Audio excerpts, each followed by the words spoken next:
soy Ana Clode, secretaria de Derechos Humanos de UPSA. En esta oportunidad vamos a abordar la temática discapacidad. Primer programa, para no hacerlo muy extenso, queremos abordar la parte legal, la parte de los trámites, qué siente una persona al hacer la tramitación de un CUD y cómo se hace. Nos acompañan, y es un honor, Juan Cabrejas y Federico Giles de la Fundación UNIR, recientemente creada, que básicamente trata también de discapacidad e inclusión laboral. Bueno, ¿cómo están, chicos? Muy bien. Hola, Ana, ¿cómo estás? Agradeciendo muchísimo la invitación. Sí, por favor, agradeciendo un montón la invitación y pudiendo transmitir este tipo de cuestiones que son muy importantes para nosotros, creemos, para la sociedad, porque la cuestión de los derechos laborales como la cuestión de la discapacidad a veces parecen cuestiones separadas, porque la discapacidad se cree que, bueno, como la persona tiene alguna problemática, bueno, qué suerte que tiene un trabajo. No. Acá lo que nosotros tratamos de trabajar y poder desarrollar es que, como cualquier persona sin discapacidad, una persona con discapacidad tiene los mismos derechos y las mismas obligaciones que cualquier otra persona, solamente con ciertas limitaciones que la sociedad y el Estado deberían poder igualar para poder trabajar y tener la inclusión necesaria para poder desarrollarse de la misma manera que cualquier otra persona. Clarísimo. Si me permiten un pequeño recorrido, digamos, histórico, muy para dar breve, contexto, claro, del concepto de discapacidad, digamos, por tomar edad antigua, digamos, como parámetros, permanente, digamos, segregación, discriminación en aquellos momentos. Lo caracterizaba por ahí en edad media. Hay elementos donde empieza a surgir elementos por ahí de compasión hacia el sector, pero se mantiene la segregación y la discriminación, la quita, el no reconocimiento de la discapacidad de edad media. Y ya acercándonos, para hacerlo bien rápido, a la edad moderna, bueno, vamos acercando ya a modelos que empiezan a reconocer derechos. Tenemos brevemente dos modelos. El del siglo XX, que fue hegemónico, fue el modelo médico rehabilitador. Ese modelo médico rehabilitador a la persona con discapacidad le reconocía derechos, pero enfocada en su rol de paciente. Aislado. Paciente como paciente, exacto. Y además, otra definición muy importante que era muy común antes, en el siglo XX, una visión que la discapacidad definía totalmente la identidad de esa persona, cuando en realidad, como sabemos actualmente, es una condición, como ser alto, bajo y cualquier otra condición. Antes, y por eso se utilizaba la denominación discapacitados, que era como muy esencialista, la persona era discapacidad y solamente se hacía hincapié en eso. La denominación actual, y ahora nos vamos acercando al siglo XXI, pasamos del modelo médico al modelo social.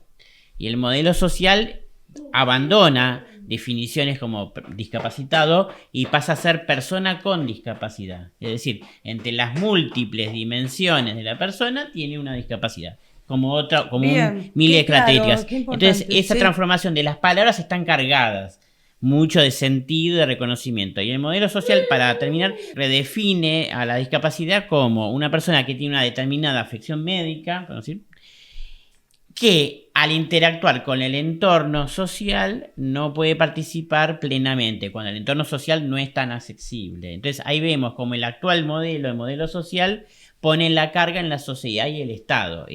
Son la sociedad y el Estado quienes deben volverse accesibles para las personas con discapacidad. Bien, clarísimo. Esa es una pequeña introducción. Fede, recordanos un pantallazo rápido de qué tipo de discapacidad hay, porque a veces la gente tiene el mal concepto de que la cuestión de discapacidad tiene que ver con una cuestión motriz, o tengo que ver. Porque hay cuestiones de que a la persona no le falta una pierna, entonces no es discapacitado. No. Que hay diferentes tipos de tipologías. Estaba la permanente, la transitoria. Una de las primeras clasificaciones que es posible, y después por el tipo de discapacidad, y ahí tenemos motora, que es el que vos referías, Juan, tenés sensoriales, que agrupan la ceguera, la sordera, digamos, afectan alguno de los sentidos, donde se percibe, visceral, que podría ser órganos internos. La mental, por ejemplo, tiene una división entre la cognitiva y la psíquica. Es lo que está legalmente establecido. Exacto, dentro de los parámetros de justamente la última convención que estableció estas palabras como personas con discapacidad, Exacto. personas sin discapacidad. Sí, la convención es del 2006. Eso es muy importante, que Argentina votó a favor, incluyó esa convención, la transformó en ley local. Es muy importante. Bien. Fede, ¿qué tiene la Argentina para poder reconocer, aparte de la visual o aparte de la cuestión médica, para reconocer que una persona tiene plenos derechos como persona con discapacidad? La reforma del 94 lo incorpora, esto fue muy importante. Después, esta es la reforma de la Constitución Nacional, ¿verdad?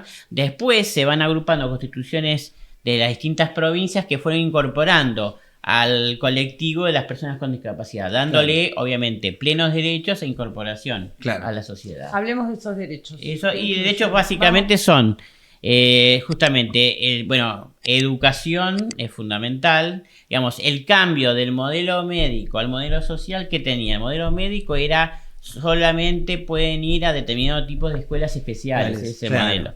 El modelo social lo que genera un sistema educativo totalmente inclusivo, donde las personas con discapacidad puedan cursar en las escuelas, digamos, públicamente. Perfecto, qué Eso importante es muy importante. Después, el tema de la salud también, la cobertura total de los gastos que tienen que ver con el tratamiento de la discapacidad. Propiamente de la discapacidad. Si querés lo unimos un poco a el tema del certificado.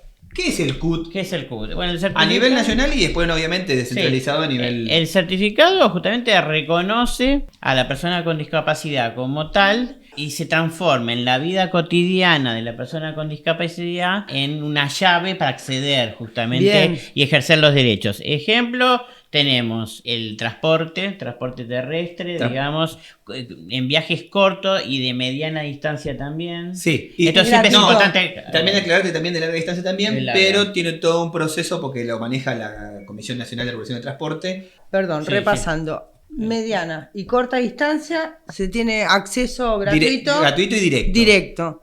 Larga distancia, mediante un trámite y con un acompañante, también se tiene acceso. Exacto. Importantísimo. Después está el tema de, con respecto a los padres, de alguna asignación por hijo con discapacidad. Claro, dependiendo del grado de discapacidad que tiene y el tipo de discapacidad que tiene, puede tener algún tipo de pensión o algún tipo de asignación. No, pero eso sería de asignación, digo para separarlo de la pensión. Para separarlo de la pensión. De asignación por hijo con discapacidad y ayuda escolar con hijo con discapacidad. También eso, Rigo, recuerdo de ANSES, esas dos dimensiones. ¿Dónde se tramita? La puerta de acceso suele ser, en el caso de la Ciudad de Buenos Aires, los centros comunales. Actualmente centros comunales. Otra provincia, la persona se tiene que vincular con la Secretaría de Discapacidad Social de cada intendencia. A ver. Y ahí se activa. Porque cada provincia tiene una forma diferente, porque Andis actualmente se convirtió en un ente regulador, o sea, un ente madre, pero no genera los certificados. Los certificados los generan las provincias. Entonces cada provincia tiene un paraguas, pero cada provincia tiene después su forma de hacerlo. ¿Qué es lo que te piden? Te piden llenar un formulario. Cuando es un menor, obviamente el padre, tutor, puede llenar y participar. Presentar estudios que no sean de más de 6 meses de antigüedad. De antigüedad, estaba buscando. Exactamente. De antigüedad. Claro. Bueno, mi obra social, datos, documentos, esas cosas. Eso lo reciben en el centro comunal, que yo pienso que deben ser también en otras provincias, los municipios reciben esa información. Claro, exacto. Y te sacan turno para una junta evaluadora interdisciplinaria. Ese día que vas con un turno, te reciben 3 médicos, 3 médicas, 3 profesionales, analizan los estudios que vos ya enviaste, que la municipalidad les derivó, exacto. Hay una instancia de diálogo. Pueden pasar 3 cosas. Pueden ser que en la primera evaluación te lo brindan. Te hacen esperar 1 hora más y te lo brindan en papel. Y yo no soy muy de lo virtual, pero ahora también te lo permiten descargar de Mi Argentina. Bien. Con un código QR. Sí. Otra opción es, no alcanza. No es un rechazo de por vida, pero no por esta... Te pueden pedir más documentos. Y como tercera opción es, no te rechazamos, no te lo damos, danos más estudios. El tema del vencimiento no vence, pero hay que actualizarlo cada 5 años. Y se buscaron mecanismos digitales para poder hacer, como por ejemplo algunas reuniones de junta evaluadora digital. la junta evaluadora, y nosotros me ha pasado porque yo tengo un hijo con discapacidad, y la junta evaluadora es como cuando vas a ir a un examen. A uno le molesta porque tienen miedo de que le digan que no, tienen miedo de que le digan, no, bueno, esto le falta, o como le pasó a Fede, tienen miedo de que, bueno, le digan, bueno, hay que hacer otro estudio más, y otra vez más estudio, más engorroso, y a la persona tienen que seguir exponiéndola en hacer más cosas, más si son cuestiones cognitivas, por lo menos si es grande es una cosa, pero si es chica, como en mi caso, toda una cuestión de hay que dormirlo, si es muy complicada, no hay que dormirlo, pero bueno, sufren, entonces, todo ese tipo de cuestiones que retrasan y agravan su estrés, a veces hacen que en ese raconto de cuestiones nadie quiera ir, ¿sí? a sacar el certificado. No porque además no hay redes de contención, me parece que lo que no hay, al no estar todos empapados, socialmente hablando, laboralmente hablando, desde los núcleos primarios no hay conciencia, entonces la gente está más sola. Sí, y quería destacar, perdón, con respecto al tema de cupos, una pequeña comentario. En Argentina tenemos un cupo laboral a nivel nacional de 4%. Para el Estado Nacional. Para el Estado Nacional. ¿Se cumple eso, chicos? No, los números se hace por declaración jurada. Entonces, es difícil porque hay control. Claro, Entonces, acá el tema pasa por ahí, ¿no? No pasa por si el Estado no cumple. El Estado por ahí internamente cumple. Claro. Cuestiones de discapacidad, digamos, el 4% lo cumple, el Estado internamente. Ahora, después, si va a ver a las empresas si cumplen. En otros países, aparte de tener cupos en los estados, por ejemplo en Brasil, en Chile, en Uruguay, se está estudiando el tema de los cupos en el sector privado, por ejemplo. Claro, la universalización del cupo. Claro, en el sector privado, y teniendo un criterio que me parece muy atinado, que es a mayor cantidad de empleados, es decir, mayor responsabilidad, claro. Y obviamente lo que está ocurriendo en esos países, España también tiene un buen ejemplo, España, Brasil, Chile, es unos primeros años donde se dictaron las normativas, hubo como una cierta resistencia del sector privado, y después fueron surgiendo sectores del sector privado que empezaron a respetar la normativa, y hay un buen desarrollo, dándose cuenta que justamente suma al capital social de la empresa, digamos. Todo ese tipo de cosas. Hay sectores, y en Argentina también lo estamos viendo, que hay sectores, y esto lo vemos con algo muy positivo, que hay sectores, digamos, del sector privado que se están dando cuenta de la importancia y tomar el desafío y dejar una postura que a mi juicio antes era una postura de ponerse a la defensiva, de no incorporar, ¿no? Lo que nosotros planteamos mucho, y podemos plantearlo para el próximo programa, es ver cuáles las diferentes posturas que hay dentro del ámbito privado de cómo están trabajando el tema de la discapacidad en el tema de inclusión laboral. Porque como hay diferentes visiones de la discapacidad, más allá de que haya una reglamentación específica a nivel internacional, hay desde la visión paternalista hasta la visión inclusiva, hay varias aristas que las empresas privadas trabajan sobre la discapacidad. Nosotros algunas compartimos, otras nos parecen que ya están de modé, pero podemos ir viéndolas y viendo cómo las empresas privadas pueden ir estableciendo diferentes relaciones con las cuestiones de discapacidad, también entendiendo de que la inclusión laboral no es yo lo tengo al chico para decir qué bueno que soy inclusivo y tengo cuestiones sociales, sino que lo pongo en el lugar que la persona puede trabajar. Bueno, entonces para repasar, chicos, y cerramos perfecto. Que es que era el leitmotiv de este programa, es si tenés un familiar con una discapacidad, si no tenés claro si es una discapacidad o no, el primer paso es el médico, el diagnóstico. Si estás en Capital, en las comunas, y si no, en la página del ANDIS, de la Agencia Nacional de Discapacidad. Y también, las secretarías de discapacidad de cada municipio también suelen ser la puerta de acceso. Correcto. El trámite puede llegar a tener 3 opciones, puede ser que tengan que regresar, pero no es tan engorroso. No. Vale la pena hacer el esfuerzo. Exacto. Ok, ¿y qué obtenemos con eso? ¿La obra social te va a cubrir todo? Esto sí, quiero decir, la obra social cubre los procedimientos vinculados a tu discapacidad, ¿no? Correcto, eso lo vinculado es bien específico. Está muy bien lo que aclaras. Eso es una aclaración importante. Es decir, en mi caso, por ejemplo, sería psiquiatría, psicología. En mi caso. Pregunta, ¿los procedimientos inherentes a la comprobación o no y la tramitación de una discapacidad. ¿Las obras sociales lo cubren al 100%? ¿Hay obligatoriedad de eso? Sí, Antes de tener el CUT es Sí. más difícil. Porque Ahí con el está. certificado de único de discapacidad, vos vas al Estado, al servicio, a la Superintendencia de Salud, y reclamás que te curan las condiciones. Antes de eso, algunas sí, Y otras. otras no. Ok. Es importante que cualquiera de nosotros, ya sea nuestro hijo, nuestro padre, de quien Porque se por trate, ahí vos haces una cuando obra nos social que no te acercamos- cubre el encefalograma y vos tenés un problema psicomotriz. Exacto. Entonces, Tenés razón.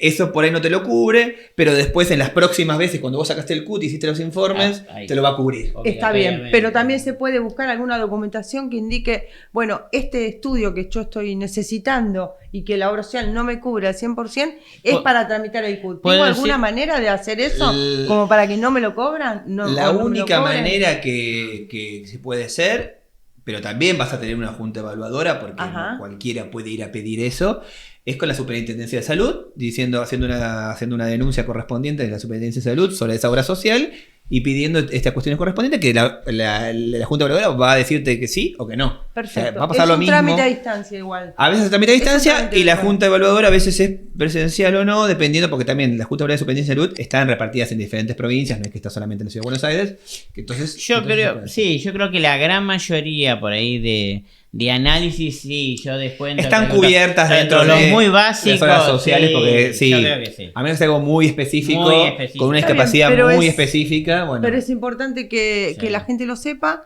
porque hay gente que no tiene recursos para pagar un Obvio. porcentaje de un estudio, y si no los tiene, y como es algo tan necesario, tan importante, Más en estos siempre tiempos- tiene otra alternativa más en estos para No, por ejemplo, un conseguirlo. hospital público, por ejemplo, Ahí está. si vos lográs de que un médico, una médica de hospital público te brinde un diagnóstico y un estudio, aunque no sea de tu obra social, es de hospital público, te sirve. Ah, digamos. bien, es Hay otro una buen dato. multiplicidad. de Bien. cuestiones. Es flexible, digamos. Eso Claro. está bueno. Tiene que ser médico, profesional. punto. Pero por eso yo quise aclarar lo de la Superintendencia de Salud, porque cuando vos tenés el CUT, puede Antes. pasar también que la obra social no quiera o te retrase el cumplimiento de las cuestiones que te corresponden y el Estado te avala. Entonces vas a tener que ir al Estado a informarle que estas cuestiones no te las están cubriendo Excelente, y que tenés que ir ahí. Entonces es el mismo lugar para las dos cosas. excelente. Antes y después. Excelente, Juan. Muchísimas gracias por la información, bueno, chicos. muchas No, gracias. por favor. Y bueno, Muchas sigamos gracias. charlando. Esto es interesante. Podemos ir. Está buenísimo ir ahora a la parte más específicamente laboral, más allá del cómo sacar las cuestiones para tener la cumplimentación de derechos del Estado. Y esa es una parte muy interesante que podemos ir a empezar a trabajar, porque a los derechos nos corresponde a todos. Y no es solamente para las personas que no tienen discapacidad, sino también para las personas con discapacidad. Así que te agradecemos a vos. No, gracias a ustedes, chicos, y Gracias. hasta la próxima.